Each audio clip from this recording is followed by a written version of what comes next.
InsightAI, powered by InsightJam.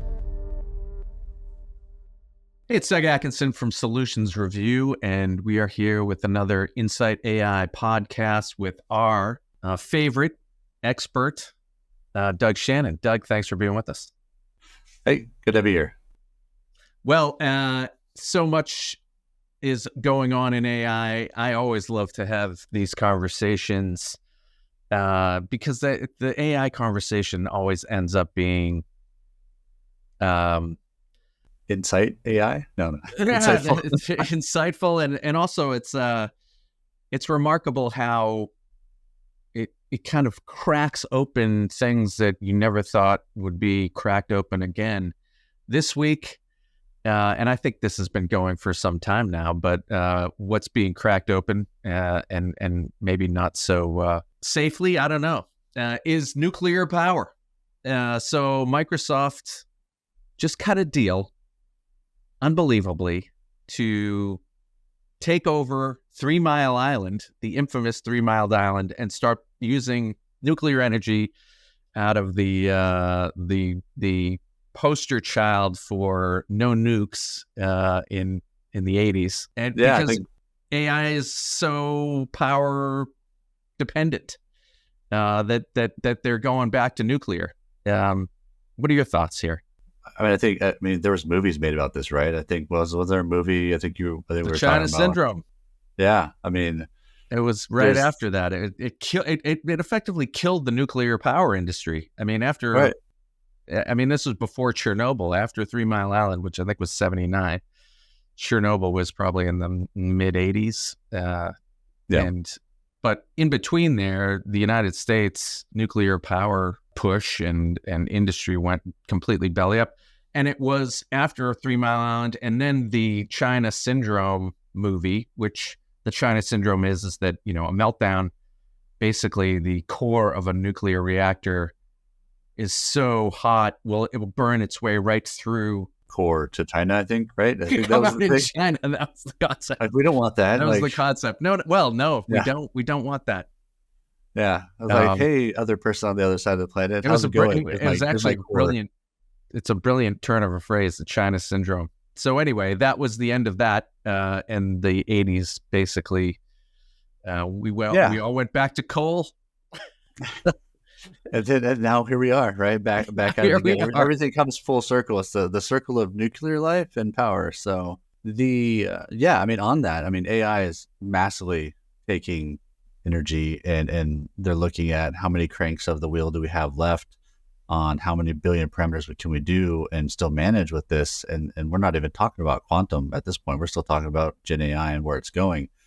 So, 3 Mile Island is an interesting grab of Microsoft, and you have to wonder why. And if it was a failed thing, then who knows how bad the infrastructure is there? Because looking into some of the history and understanding some of the back end of what it takes to put a nuclear power plant up and build it and get it ready and all the stuff, or all the things that you watch on The Simpsons, we've learned a lot from there too. And it takes lots of years just to set the infrastructure up. So my thought theory is like, okay, does Microsoft grab the infrastructure, patch it up, and then hopes to do something with it? Maybe they're not using uranium because uranium's hard to get a hold of. Maybe they're doing something else, or maybe they just want to save the time, because if it takes things like 25 to 30 years, ideally, to set up a actually nuclear power plant from like fruits to nuts, like to start to finish, how do you save time there? If the power demand is now, how fast can we go? It's fascinating that we have gotten back to this. And I think we've talked about this in the past. Unless something occurs, and maybe it is AI, that helps us determine how to reduce the energy requirements to power the GPUs and the data centers and the cooling systems and everything that's required for all of this compute, we're going to need an energy policy. And this isn't just, I think it's funny that Microsoft has decided to weigh in as a private company and buy decommissioned nuclear power plant. Right. but I mean, in the sometimes end, I think the federal government is going to have to step up and say and take a position about how it intends to support the power requirements of the AI revolution, because it's a nation state competitive advantage, and China is effectively the other team has competing the power, at this point, and power as well. they're building 38 power plants online, and another 19 that are currently under construction, and they just released this new theory around thorium molten salt as a new type of paradigm for generating nuclear power. Do you know anything about this? Yeah, I mean, thorium is interesting, right? And thorium's been done before, and it was kind of dropped back in the day, but they're looking at it again because thorium is much more abundant than uranium. It also doesn't outgas any greenhouse gases. It's fairly green in the aspect of like energy wise.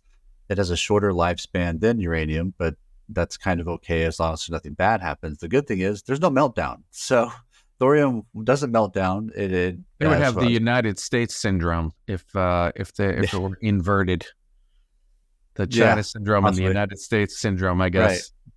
Yeah, China would just have their meltdowns and it would just hit all of our cities. Maybe, I don't know. Yeah, hopefully that's not going to happen. I mean, who knows what in the middle of the core anyway of the Earth that we still don't know. So we have good ideas, but we're not sure. Last time I heard it was either lead or solid gold. So who knows? I don't know. I don't know. But the point, I think the larger point is that the game is on.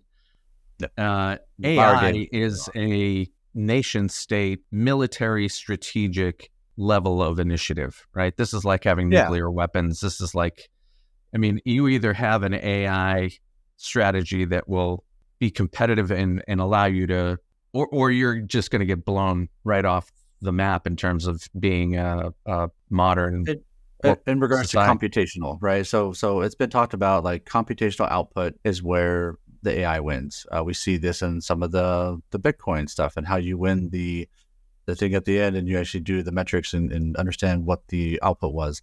But when in regards to AI, it's all about compute. And the more compute, the more you can actually do larger AI, larger things. And with people that I've met in some of my travels, like there's people out there working with governments, working with countries, talking about sovereign AI and how countries and governments want their own AI too. And what does that look like? And if they want it, then is it whoever has the most power, has the most compute, has the most win? Like if that's the race, then we're talking at a whole new level of who's got the power and how strategic that is going to become in the future, where every country is going to, maybe the next thing is not, data's been gold, but like maybe power is going to help maintain that data gold. And truth of the matter is that the power requirements just represent another challenge for us to overcome. And while we can overcome it with just raw horsepower and just build infrastructure and more, you can also expect, and actually a little piece of news that popped on, it was Tom's Hardware this week, was that engineers at BitEnergy AI, a firm specializing in AI interface technology, have developed a means of artificial intelligence processing that replaces floating point multiplication with integer addition. The yield of that is apparently that method reduces the power consumption of AI systems potentially up to 95%. Now, I don't know. Yeah.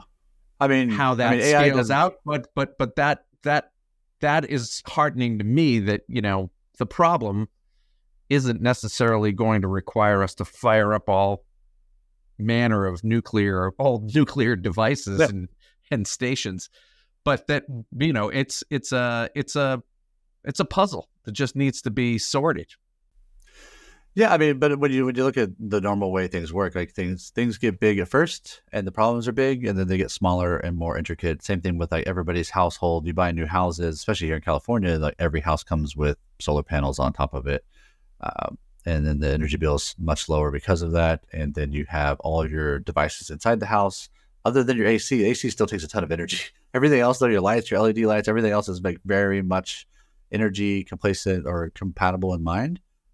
But I think if we drop all this power in, we still need to start looking massively at our internal infrastructure. I think you kind of mentioned that, but just to expand on that is, how does power get from one place to another now? There's things like the Tesla Powerwall, for example. Tesla Powerwall is now implementing another thing where they're actually doing power banking themselves. And so if you have a Tesla Powerwall and you allow your energy to be sold, you actually might make money back on that true back or true up bill that you get at the end of the year with your energy that you actually use from the grid. So you can actually make money, and that's very interesting. So again, like, companies are driving these ideas, companies are driving these new ways to handle new aspects, even of our personal lives, yet also driving the fact that we need energy to see this future come about. Well, and I think it's also interesting, again, that everybody is happy to virtue signal right up until the virtue signaling crashes into their profitable reality. So Google, who is also getting into the nuclear game, by the way, they have put their climate target on hold, and kind of, you don't hear a whole lot about ESG anymore, because ultimately what you're getting is, I think Google said their greenhouse gas emissions projections will increase 48% based upon their GPU data centers and the energy required to power them. And so, you can't run around and virtue signal about how you're going to be net neutral. Nobody's going to be talking about being net neutral. None of these big tech companies that used to be buying carbon credits and doing all this stuff that was like, very virtuous. They're all going to be very quiet about that while they power up these monster data centers in order to, again, stay competitive in their own private environment area, right? I mean, I definitely see some regulation committees probably popping up and charging for some of those overuse of greenhouse gases. So somebody's going to make some money off that.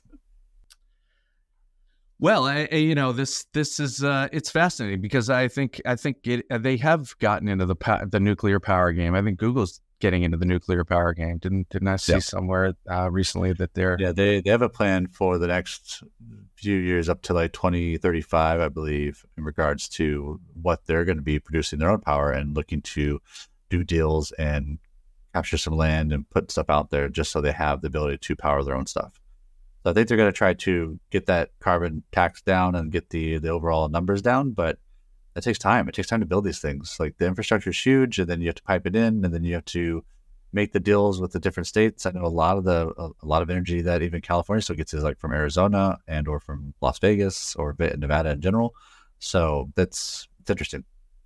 We're going to have a lot of interesting deals coming up. Like I said, it's easy to present yourself as, a savior of the environment. It's the classic thing, right? I mean, all these multi-billionaires run around and say how, everybody needs to be, much more mindful of their carbon neutral.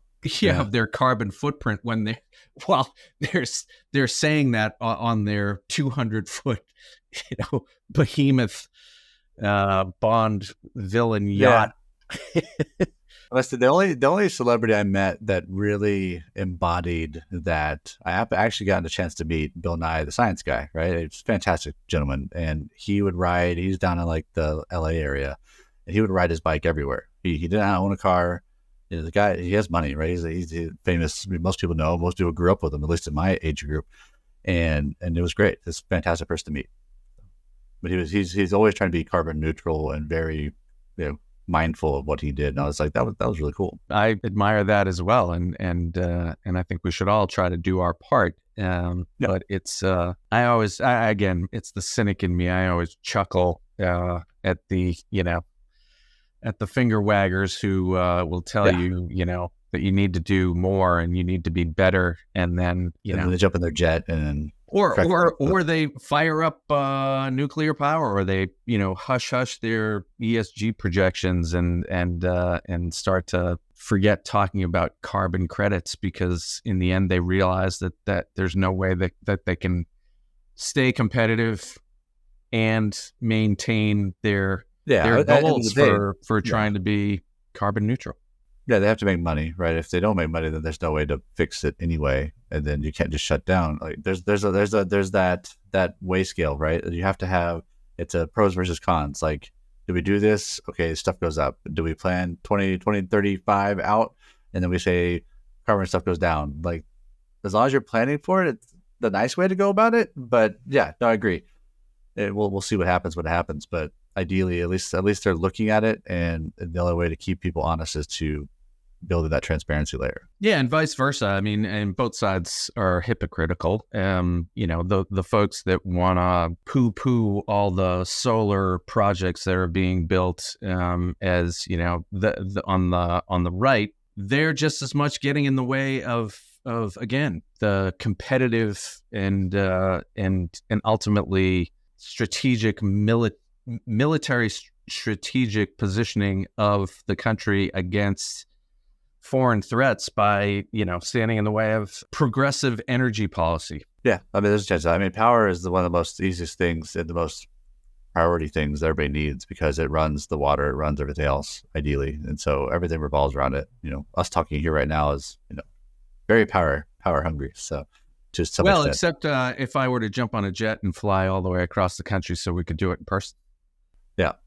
That would be, which I might do. Do that one day. I'm not virtuous enough to not plan on that. Yeah.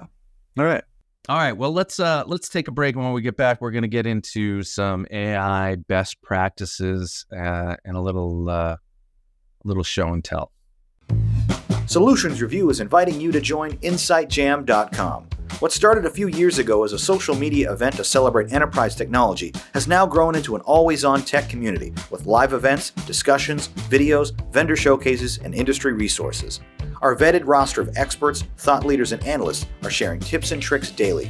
So if you're interested in getting involved, join the long list of companies and brands who have already participated by visiting InsightJam.com today. All right, Doug. Always like to do a little bit of a show and tell for our audience. And today's show and tell is just a couple of days ago, there was a release of the Department of Labor's Artificial Intelligence Best Practices and Principles, which is a reasonably comprehensive PDF that we'll link to. But it was designed to provide developers and employers with a detailed roadmap to implement the AI worker and well-being principles, which was released last year in the executive order for safe, secure, trustworthy development and use of artificial intelligence. So this is the federal government taking a proactive position on how best to be thinking about artificial intelligence in the workplace. What do you take away from all this? I think it's a good idea. It's a good idea to somebody has to take a stance. I think even in the document, they even call out their goal, like their North Star, right? And that's centering of worker empowerment, which is great. But we're talking about potential job loss. We're talking about potential job changes.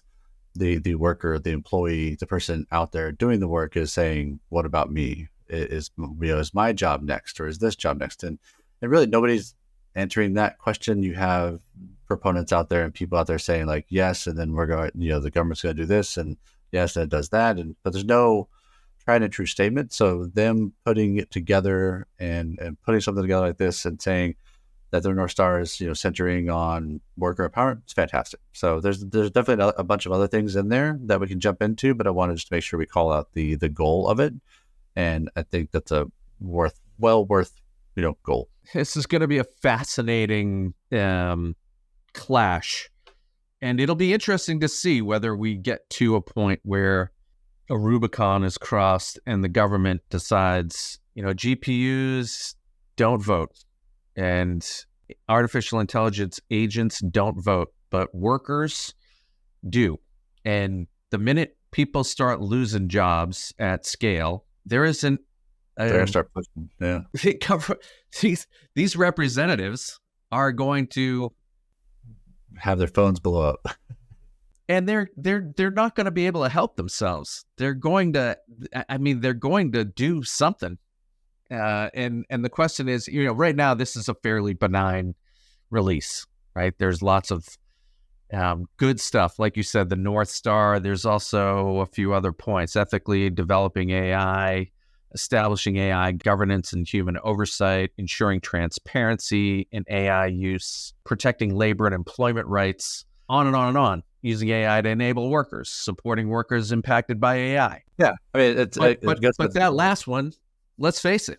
I mean, this is the classic capitalist free market clash that's been played out since the Industrial Revolution. Workers are going to be impacted by AI. There's just no one way or another. I mean, just like you said, Industrial Revolution. Any worker has, in the history of humanity and the last 200 years of us driving all this, we've seen that. And so things change, innovation happens.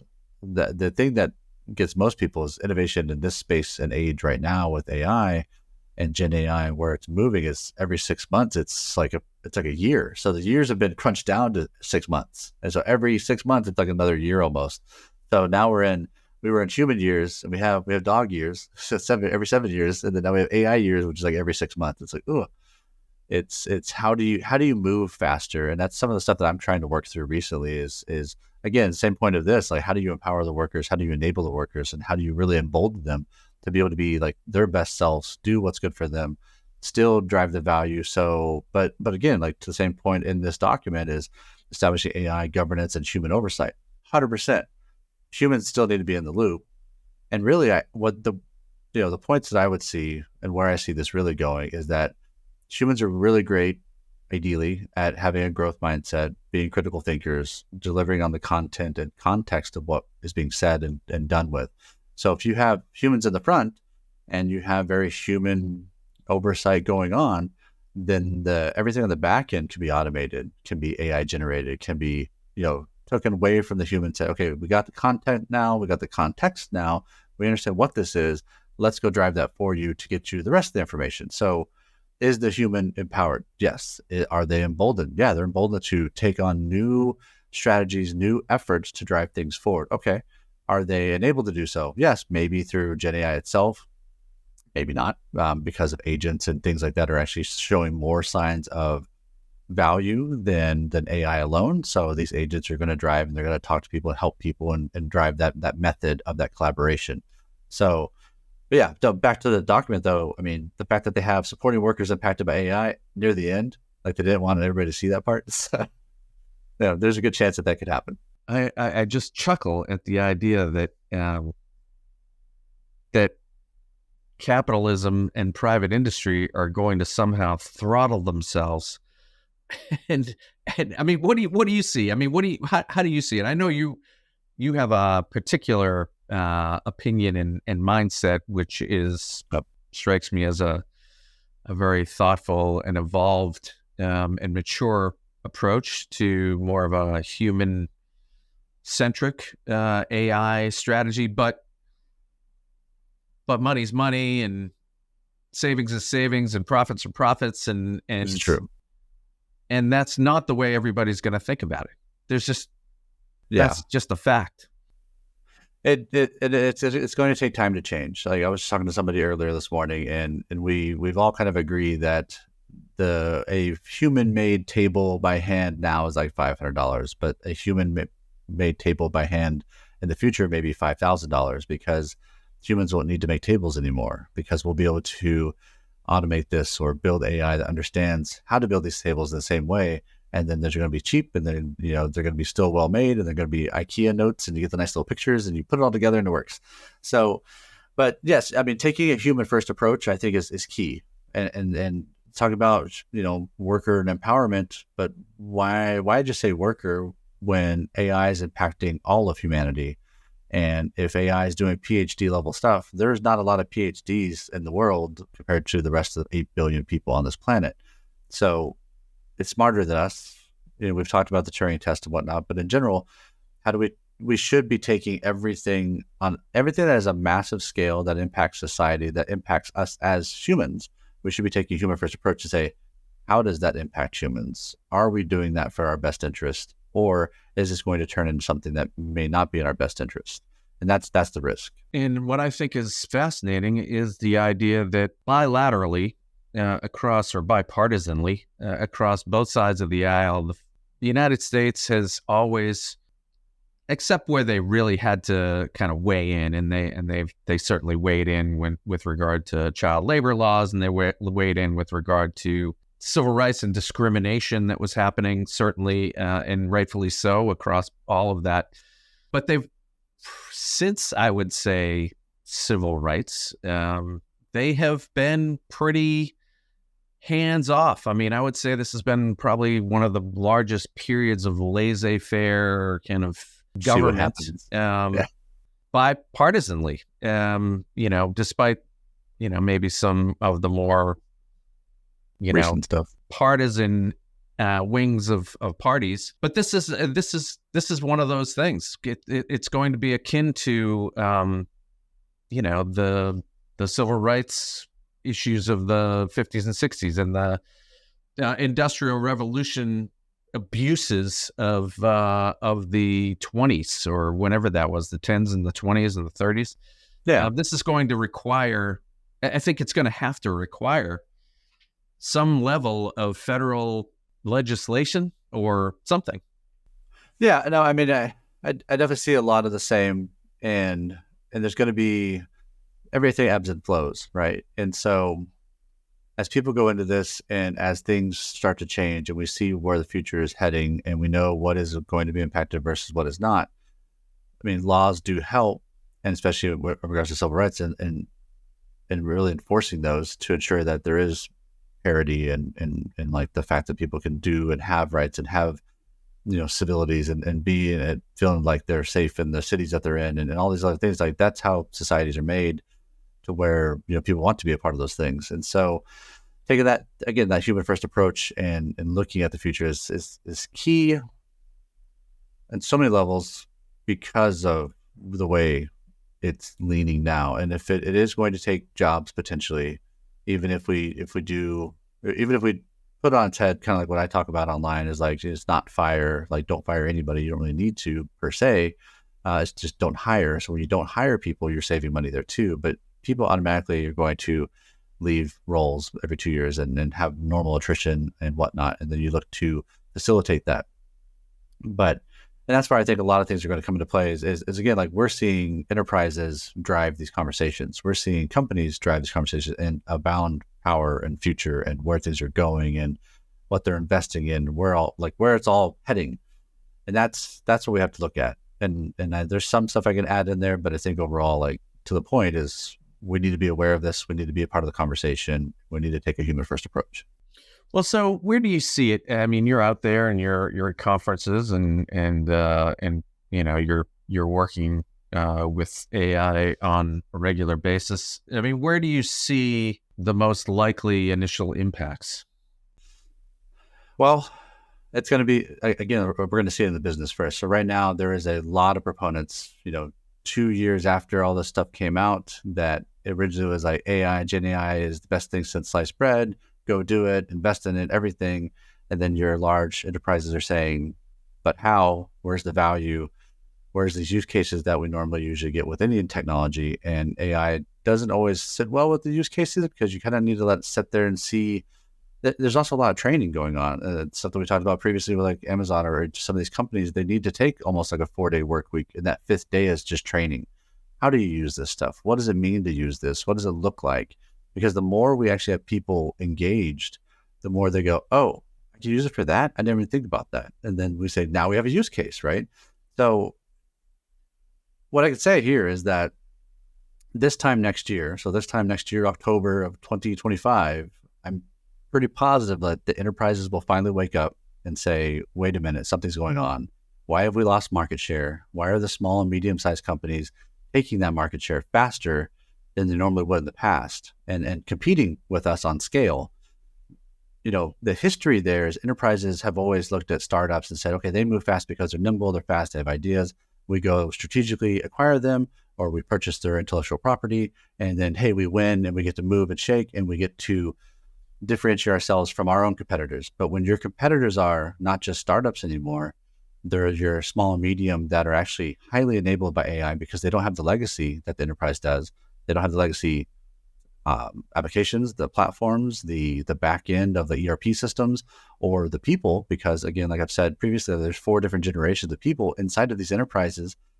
We all think differently, act differently, want different things, and have different goals. And if the enterprises don't wake up now, they're going to lose it. And they're going to be asking, what is that solution? Help us. A year from now, that's what we're going to be hearing. The previous revolution, the cloud revolution, provided this opportunity for software as a service to really become mainstream in terms of how you buy technology. And truth be told, since the Industrial Revolution, the binding constraint for a small business trying to compete with a large business was the capital costs of buying large either machinery or infrastructure, computing infrastructure. Right. But with the advent of it, and you saw it happen in the 2000s, this idea that you can now buy for a extremely affordable monthly fee a tool that is comparable to what used to cost tens or hundreds of thousands of dollars in a one lump sum purchase, not to mention the fact that you had to put it in your server room and you had to create the network around it in order to distribute it to your team. Now your team doesn't have to worry about any of that stuff. They don't even have to come into the office anymore, which they don't. And so now all this AI that's coming, that's being built, and I keep saying that we haven't reached the stage yet where the salespeople have started to knock on the door. We've reached the stage where people have ideas. They presented them to venture capital. The venture capital firms have outlaid billions, I think hundreds of billions at this point of dollars, to companies that are now building these what will effectively be software as a service, artificial intelligence tools. There will be, to your point around small companies competing with large companies, there will never be an easier or better time to start a company than in the next 10 years, because you're going to have the power through these AI tools that will allow you to compete with a fraction of the human resources. And that is where it gets ugly for the worker, because all of a sudden you're going to see small organizations with very few workers doing incredibly competitive things and large companies are going to have to pay attention, and their only way that they're going to be able to stay competitive is to implement similarly effective systems. Right. But I mean, there's chances that we need more protections as users. A lot of people are asking, like, well, if these companies have our data, what are they doing with our data, and then where's it going, and what happens if they go away? An example now is 23andMe. Not only did they get hacked back in October last year, and they lost a lot of our DNA data. Right. But then now they're closing. Like, they're closing their doors. They're selling off the data. They're selling it. Right. Like that's what they're talking about right now. Yeah. So like all the stakeholders have left. There's just the CEO left, from what I've heard, and they're like, what do we do with this? And I would hope somebody like a government entity says, or maybe like the competitor says, like Ancestry.com says, hey, why don't you give it to us? At least we'll maintain it for you guys, because it's a bad situation. And so like if information and AI driven things are moving that fast, what do we do with that? What happens when it does close down? Right now we have these small parameter models, these 8 billion parameter models that are doing fantastic things in the app space, and we're going to see a influx of that.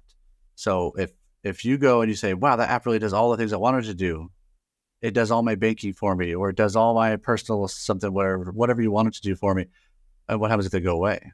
What do they do with that data? Like, is your data now open? What if they get hacked? What if they're not really protected? Sure. That's been a problem for some time. 100%. So when AI now is enabling the hackers, how do we thwart that? And really, the hackers are now, and the black hats and like the overall bad actors are more enabled now because of IoT, like Internet of Things devices, and then the IIoT, interconnected things of devices, are also capturing information, driving that forward. And so, there's talks about like during certain conferences, like the Black Hat conference, you go down to, and it's in Las Vegas, and you go out there, like you just turn off your phone. You don't even probably take your phone. Make sure that your wallet or what have you has like the interlaced, stuff so that it's not reading your RFIDs from your credit cards as you walk by. And there's like things that people don't know about, but like, man, I turn my phone off when I'm down there, because like you don't want somebody taking your data by chance. So in general, like there's stuff that just the average person doesn't know about. And there's like these little devices on the side of the road that can capture data as you drive by. It's crazy how the world is moving fast that way. And IoT devices are highly enabling that. That's a whole nother conversation we can have. I have strong opinions about the value of individual data. And it's going to come up. It's going to come up more. We'll probably be talking about this more. So. Again,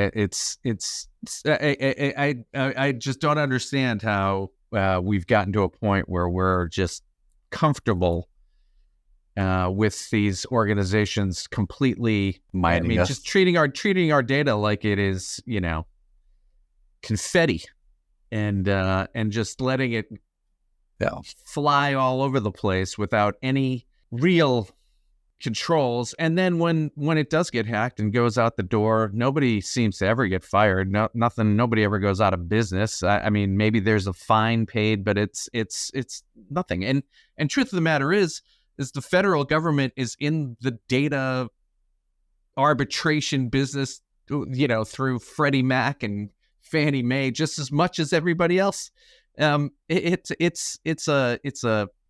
We could have a conversation about that. It could be a whole conversation. But I have another podcast that I do around data governance, and I'll tell you what, that to me is like a huge back in the day, the Postal Service and had your information in the census. So now it's everywhere. And everybody's in on it, including the federal government. I mean, there are federal agencies that are arbitraging your data happily. Yep. They're getting paid to arbitrage your data happily. But I mean, to the point of most people that have heard this online, that you hear the thing like, if something is free, then you're the one that's actually paying the bill. Like they're using your data, you become the product. If you're using their thing as free, and you're like, that's the give and go there. No, this is not something we want to get into. So let's take a break. When we get back, we'll get into how the federal government is actually using AI for all of our benefit. And so we'll be back. Sounds like a good one. Want more Insight Jam? Follow us on Instagram for exclusive content like a daily dose of best practices and buying advice from industry experts and leading solution providers. Or subscribe to our YouTube channel for long-form highlights from our expert panel discussions. The Solutions Review team is hard at work collecting the best enterprise technology information from around the globe, so don't miss out. All right, let's talk about how the federal government, actually at the close of fiscal year 2024, which ended at the end of September, how they have used AI for all of our benefit by fraud and prevention of fraud in the Treasury Department. Yeah, I mean, that's one thing that the government usually gets right is how do they make their money? Well, so they just released a couple days ago how they have been using AI to taking a technology and data-driven approach to fraud and improper payment prevention, enabled the prevention and recovery of over $4 billion in fraud and improper payments this past fiscal year, up from $652 million in fiscal 23. So $652 billion to $4 billion? Or $652 million to $4 billion. That sounds about right. Yeah, because they're saying in the next 5 years it's going to just go past that, like what, $362 billion. It's a crazy amount of money that we're talking about here. Well, so there's a cynical perspective that says that I will happily weigh in on, which is, the federal government couldn't have figured this out without the benefit of AI, and so people have been ripping us off for years because we don't have the horsepower, brain power, human power, bureaucratic power to solve this problem. But now that AI has come along and enabled this data to actually be analyzed, there's billions of dollars raining in from the heavens. Well, I mean, there's definitely different organizations. I mean, the FBI deals with this and state to state, crimes and whatnot. But digital crimes is huge, and so I remember back as one of my roles I used to work at, the FBI would come out like once a year and actually tell us some stories around digital crimes. It was highly fascinating, but it's something that's massively been ever since the evolution of the internet. And, it used to be like just phone calls or the mail-in letters like, oh, hey, the Prince of Nairobi says, like, if you send me $2,000, I'll give you, part of my $1 billion that I have in the banks over there. I just need money to get to that, to the money, right? It's like the schemes and the scams and I usually say, like, with the kids, like, scam likely. When I get phone calls, I have no idea where they're coming from, or I hear like that beep sound.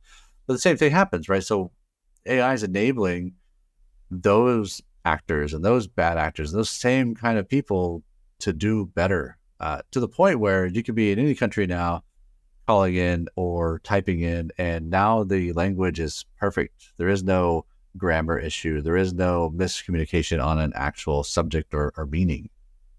That's kind of scary. Yeah, no doubt about it. And credit where credit is due here. I don't mean to be completely cynical. This is exactly what you want to see.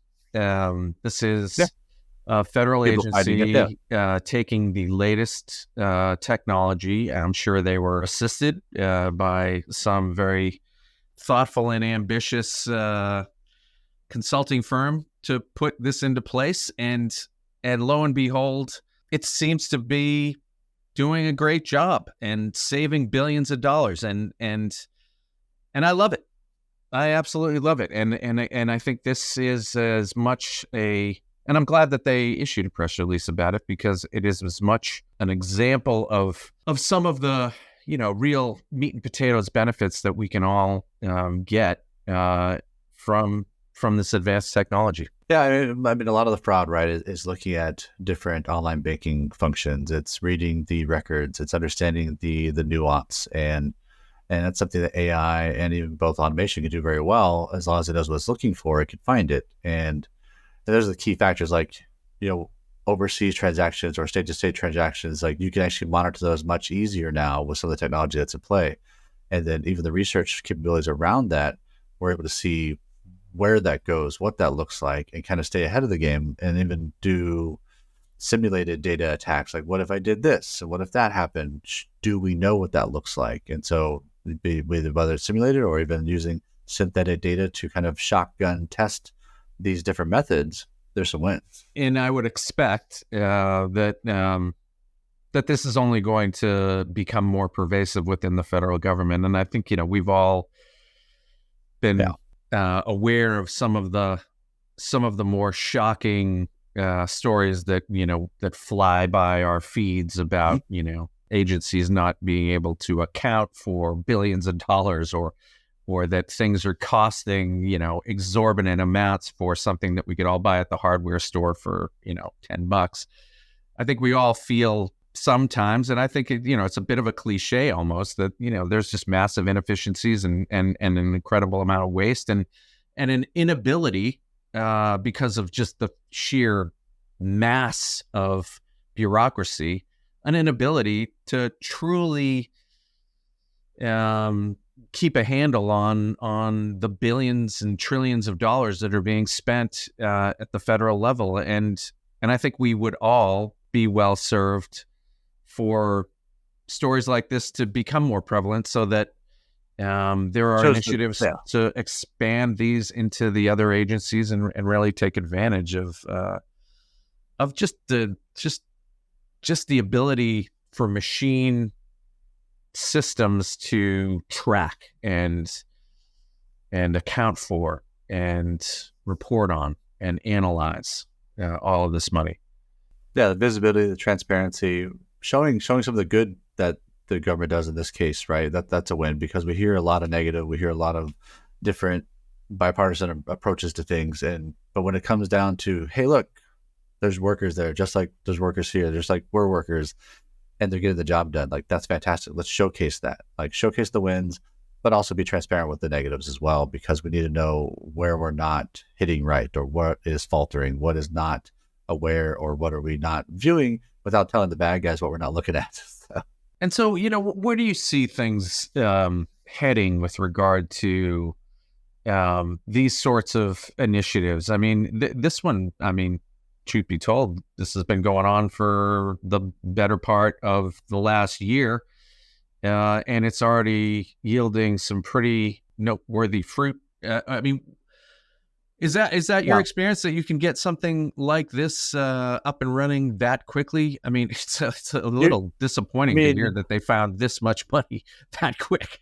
But when you have people running these processes manually, and they've been doing it for years, like doing the research, but nobody really enabled them to ask those people the questions. So maybe part of that enablement is, let's ask the people, like, hey, what is your process? Do you manually filter through papers all day looking for certain numbers? Or do you categorize them by country? Some of the money they found that looked like it was like, hey, these countries were watching these, and there's those countries, and are they interacting, and what are they doing? So mainly it's just visibility, because again, like, you can't transact and watch the transactions that fast, but AI and machines can. And so when you build that in, like, there's wins that could be happening. So, but the same thing is on threat detection. Same thing is on companies that are getting hacked, and the bad actors that are doing that. Like, you have different scripts that they're using. You have different algorithms or ports that they're trying to ping, or that they're pinging so much that, like, trying to gain access or see if there's a port there, but they're doing so much to cause a denial service attack, where it's your port shuts down because it knows, like, something's hitting it, and it's like, oh, well, hold on, we can't answer that many questions, or we can't answer that many requests, so it shuts down. And then now they're blocking other people from potentially getting to that website or that server or whatnot. There's definitely a future coming, and then I don't know for sure if this is true, but it's something I've been thinking about and hearing about. But in a lot of cases in security, from the people I talk to in security, there's always like these walled gardens that people set up. Like, hey, when you're in our system, when you do these things in our system, like, it checks to make sure you have the right information. Like, Microsoft does a lot of this. It's like, do you have your updates? Is your system up to date? If it's not, it needs to be updated here or here. Like, there's a range, and every patch Tuesday something comes out. That's kind of walled garden. But what I see happening is more like, almost like what Adobe has done and some of these other companies, since we are very much in the cloud and we have edge computing, everything going on too, is to create cloud walled gardens. And what that looks like is a way to say, everyone that is doing these massive platforms is going to have subscription fees, or some kind of fee that says, like, each individual person, each individual seat ties into that, and they can verify who that person, who that asset, who that item is that's connecting, or the IoT device that's connecting, so that we can actually get visibility on, where is this connection coming from? Is it some hodgepodge made, something that's like, somebody took a NIC card or a network identification card, like, out of another system and then put it into another system to use the MAC address, like all kinds of, like, or MAC address forwarding or cloning to say, like, it's a fake. Like, all this could be happening, but we won't know unless we put more security stuff in play. And since AI is moving so fast, threat detection, everything is classically moved very slow. But when the bad actors are moving faster using AI, where does that meet? And I think that's coming up. Yeah, I mean, the numbers that the Treasury reports are mind-boggling. They distribute approximately 1.4 billion payments, so 1.4 billion checks effectively a year, valued at over 6.9 trillion. I mean, these numbers don't even, begin to make any sense when at certain numbers, to more than 100 million people annually. So they're sending out 1.4 billion payments annually, and in the end, when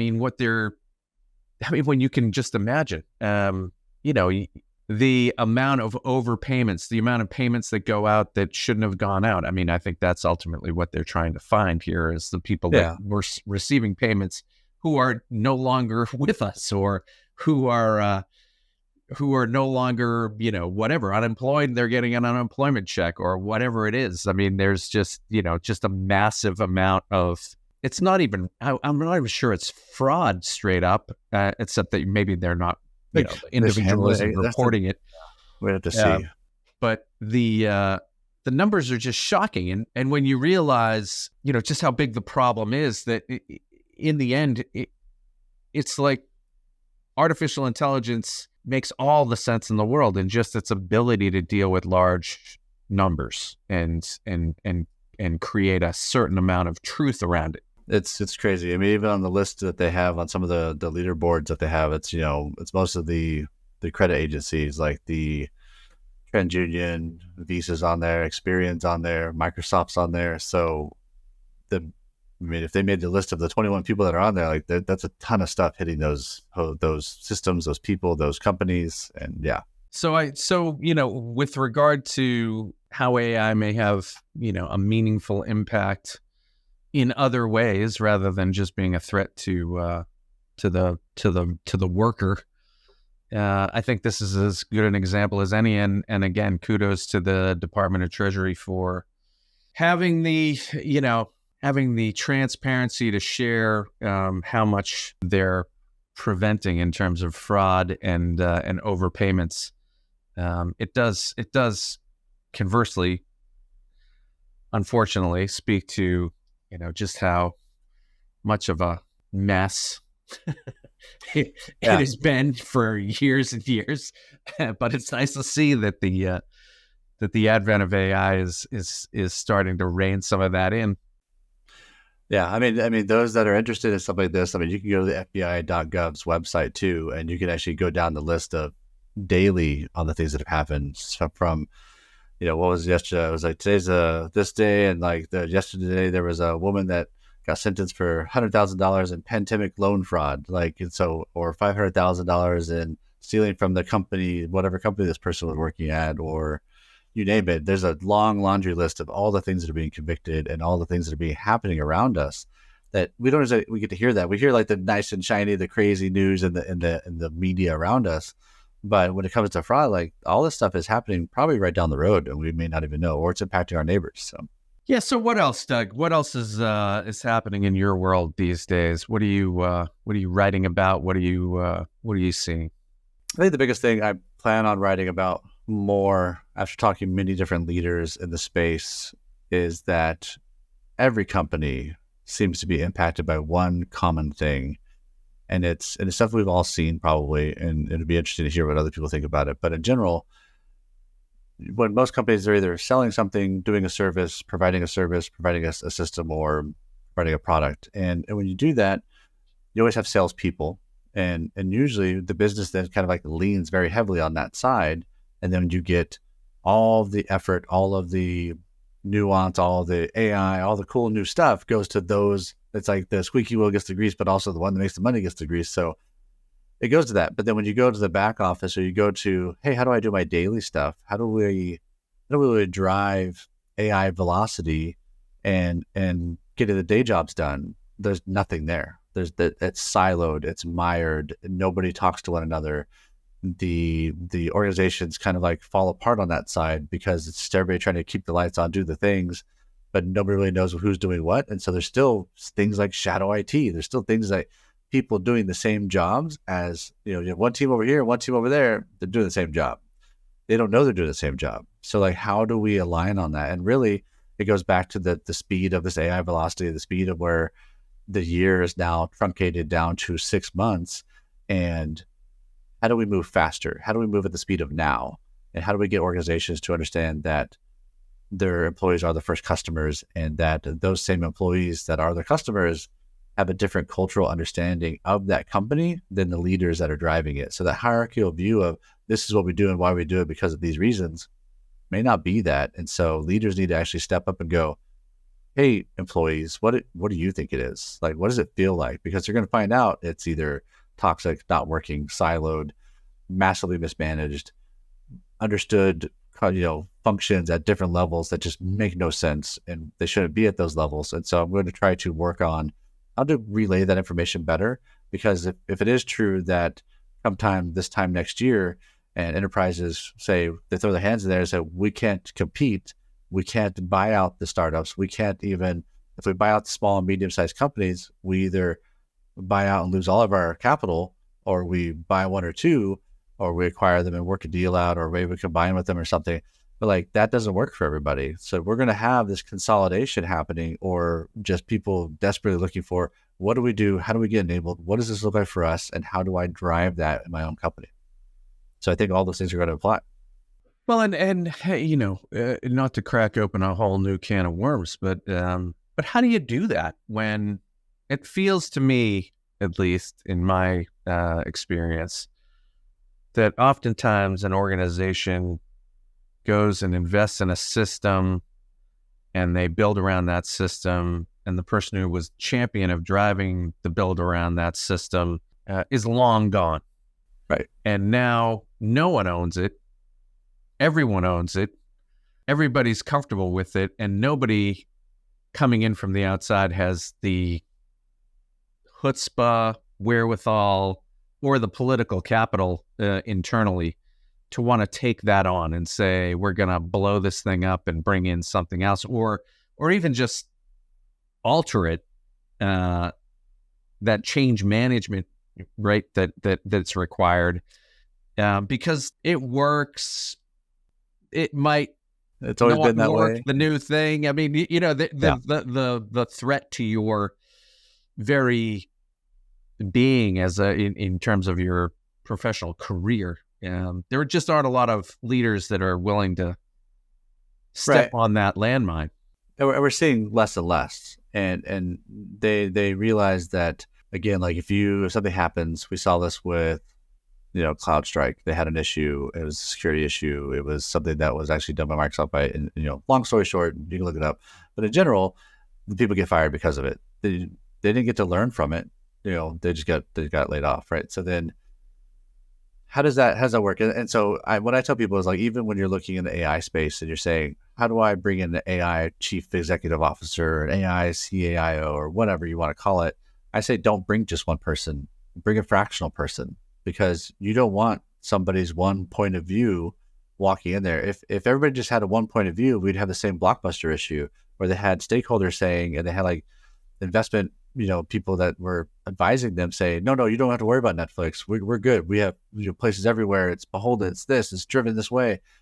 They're wrong, but it was one or a few persons' views. But if you have a fractional view and you bring in a lot of different people with a lot of different insights, but you have a goal, and that goal is to hit these targets or get to these points, you're going to get a much better perspective view than if it's just one person coming in like, hey, it's my way and we're going to do it that way and it's the only way possible. How do you know? Even if you are the expert, even if it was like somebody like me, even if I was like to do that, like, sure, we can do it, but I would recommend also getting more people, getting more perspective, making sure that it's going to, because one person, it's always still hard to always convey that message in a way that is heard by many. And so I can say things different ways and they may still not be able to hear what I'm saying. And so that's what happens sometimes. But there's a whole lot of stuff we can unpack there, though. I mean, we could talk about that for a long time. I think we might end up doing that, because that's another one that's near and dear to my heart. This idea that the modern leader has the ability, either from a character perspective or, quite frankly, from a political backing perspective internally, to make significant change. That most organizations just won't enable it, because it's a bureaucratic. I mean, we had an example. We had an example the other day of another podcast of somebody. I think it was Chase or somewhere, who over the course of 30 years had moved their way through 15 roles, from one job. They never had a job for more than 3 years. They were just moving up the ladder to the point where they got to I want to say it was a COO. And then they had some massive data failure where they were non-compliant, and And it fell to the responsibility of the COO, the data failure. And all they did was basically take some responsibility away from them. They didn't fire them because there was really no way to blame them, because in the end, the way they got to being CEO was to just, elevate their way through in a political environment that was just backslapping. And I mean, that there was no way they could have the kind of true competence around what they were responsible for. And I just feel like in a large organization, the leaders of large organizations, the path that they have to take in order to become a leader of that large organization, unless they're brought in from the outside, which most of the times they aren't, the path that they've taken is so political and so deliberate that they're kind of incompetent. Because they've just never done anything. It's like the master of all, or whatever, right? Jack of all trades, master of none. Well, I mean, we have to hold that one though, because it's like that's not the rest of the saying. That's just a truncated part of the saying. So it's actually, but you get my point, right? It goes past that though. Yeah. But I mean, in general, everybody likes to point at leadership and say they're failing and they're not doing it right and they don't know what they're doing and they should be enabling more people. Like that's an easy point. I try to give the benefit of the doubt too. It's like the leaders I've talked to do want to be supportive, do want to find a way. They are not really seeing the way sometimes, and sometimes it's the forest through the trees kind of situation. So definitely leaders need to be enabled to actually have the understanding. But then the problem is a lot of the information they're getting from even leaders out there that talk about stuff, or even leaders on YouTube stuff that would talk about stuff, like it's not always correct. And, those that are out there, I try to be very, direct and correct. And if I'm not correct, I say, hey, I might not know what I'm talking about here, or this is my opinion. But in general, you want to get the right people to listen to, because you don't want to get the wrong information. I know some people are out there actually looking at saying, hey, we want to control exactly what information we get. If I don't want to get information from this social media or that social media, and I want to just only put out this information, but only receive this information, I was like, that's dangerous too, because then what you have is you have echo chambers, or you have people that only believe in one thing, or the parrot effect, and that's not good. We should be able to have discussions, be able to ask questions, be able to deliberate and say, I don't agree with you on this. However, there's some points there or some merit there. Let's go find a better solution. Let's work through that solution. And that's the key to go forward is we need better people to have better discussions. And that's why usually within enterprises, I talk about brave spaces, because it's okay to be wrong. It's like, we need to tell our people it's okay not to get it right. It's not okay to get it wrong all the time. Like, definitely do your job, try to be the best you can. Nobody goes into work saying, I'm going to be the worst employee ever today. Nobody says that. If they say that, like, seriously, come on. It's like your kids don't come out and say, I'm going to be the worst kid ever. No, like, you just have to work with them. You have to build the foundation. You have to walk them through the path and say, this is what the expectation is, and here's how we achieve that. And if you can do that, then you're a good leader. And if you're going to hold people to crazy accountable things and expect them to get it right every time as if they're a robot, you're going to get failures, and then you're going to blame them for that. And that's bad too. Yeah, I come back to, the fact that if you want to be an impactful leader, and really make change happen. And we're in a moment where I think change is being demanded, and leadership has never been in a higher demand. There just aren't that many people who are cut out for it in the final analysis. The ones that are in leadership ultimately get to the leadership role from being political and safe and smooth and and in fairness, oftentimes they've had success that has come relatively pain-free because of the organization that they're in, and they haven't had to make really hard, significant impacts on organizations. They've just kind of ridden their political tide up the ladder, or they've been brought in. And again, if you've been brought, I think I read somewhere, and I think we see it when we're, in our business, the average shelf life of a CMO is 18 months. Yeah. That's about they come right. And they go. They come in, they implement their marketing message or whatever, and they have that one thing, and then they're blown out.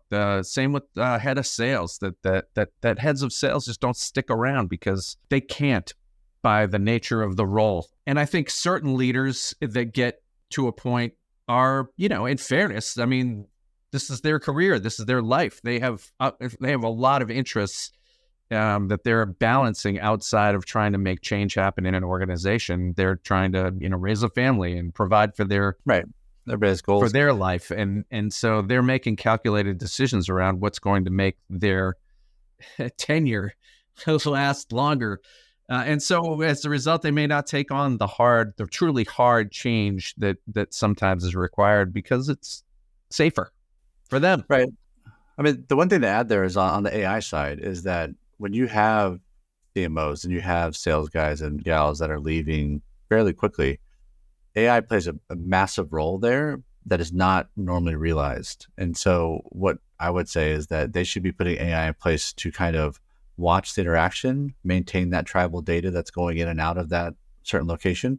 So when you do have people that come in and out, you're still going to maintain like the value that person left didn't leave with them. You can maintain a lot of that and you can get a lot of visibility and then still say, how did this change compared to the other person that now came in? What is the difference? Can we learn anything from that difference? It's almost like watching not just audible data, but like data from like insurance companies. Insurance companies do a great thing. They hold data for a very long time. But what if you had AI and they're watching all of your users, all of your people's policies and what goes on? You can tell a lot about a person through some of these different things. And you can tell a lot about the future of where they're going or the decisions that they're making and maybe help them or give them information back. But organizations, that's where agents are going to come in and really embolden them because they're going to have that information that they can see that holds a mirror not only to the human, but to the business to say, where's the value here? What changed from here to here? Did we learn something or did we lose something? And that's value, but it's still hard to equate that value. But if you're looking for it, but you're not measuring it, you need to be measuring it first and then you can find it. Yeah, there's a lot we can drill down into, but I think we'll save that for the next time that we chat. Once again, thanks, Doug, for the time today. InsightAI is always one of my favorite things to do, and I always appreciate talking to you. So we'll look forward to talking to you again in a few weeks. Yeah, thanks, Doug, and yeah, great time always, and we'll talk to you soon.